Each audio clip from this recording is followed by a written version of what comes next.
Okay, what I'm going to do is I'm going to do a subcategory of my food labs, and this is going to be titled Poor Man's Pantry.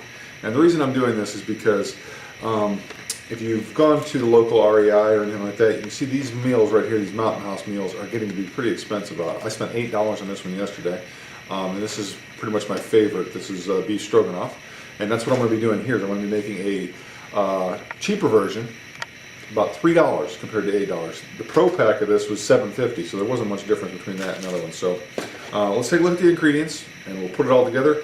And in the spirit of adventure, I will not be trying these at home. I will be trying these for the first time out in the trail. And I have had North Sides before, had quite a few of them in 2012 when I tried to do the Appalachian Trail. Went to Pennsylvania, and I had plenty of those, so I've had some experience with that. But I'm just going to start putting these together and putting them on the web, and then you guys can pick and choose as you like from what my experiences are. So what you need is you're going to get yourself a beef stroganoff from North Sides. This is usually about $1 at most Walmarts or any grocery stores. I've made myself a bunch of ground beef gravel. I'm going to put a quarter cup of that in. And then I've got some dehydrated mushrooms and dehydrated peas that I've done. Quarter cup total of that, so about an eighth of a cup, eighth in a cup. Then also some brown gravy mix. I usually put about a tablespoon of that in. I'm going to put that in a bag. Now, with all that being said, this calls for 2 cups of water. I do a 1-to-1 ratio, so I'm going to have a quarter cup of this and a quarter cup of that, making a half cup. So I'll add 2.5 cups of water to this meal when I go ahead and rehydrate it on the trail. So as you can see, I've gone ahead and added everything to the bag. I've labeled it with the what it is, and also how much water I'm going to add to it and the date. So without further ado, let's go ahead and hit the trail and try this bad boy out. As I said, $8 for the original, $3 for that.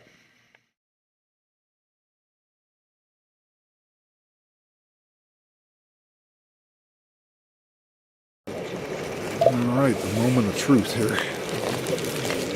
Beef stroganoff. It's been rehydrated for about 15 minutes now.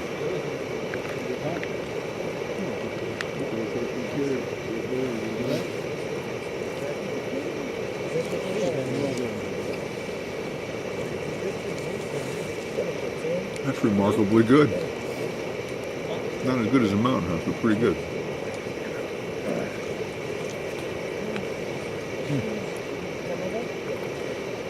Might be a keeper. So a quick synopsis on the beef stroganoff that I made last night. Unfortunately, it got a little dark. Wasn't able to film. So anyway, everything actually reconstituted very, very well. If I was to give beef stroganoff a 10, I would probably give this one an 8 to 9. It was really good. The mushrooms reconstituted well. The peas did as well. And the ground beef, surprisingly enough, the new little technique that I did where I took 1 cup of homemade breadcrumbs, which was a French bread that I just crumbled up in the food processor and really worked it into the meat, 1 cup per pound. That dehydrated great. I would say I gave it 15 to 20 minutes to reconstitute though, so a little bit longer. And you do have a little bit of that, the North Sides, the pastas, if you don't cook them in the pot, they too tend to get a little bit of a taint or a chalky taste in them. So, but otherwise, really good. $3 compared to $8, definitely worth giving it a shot.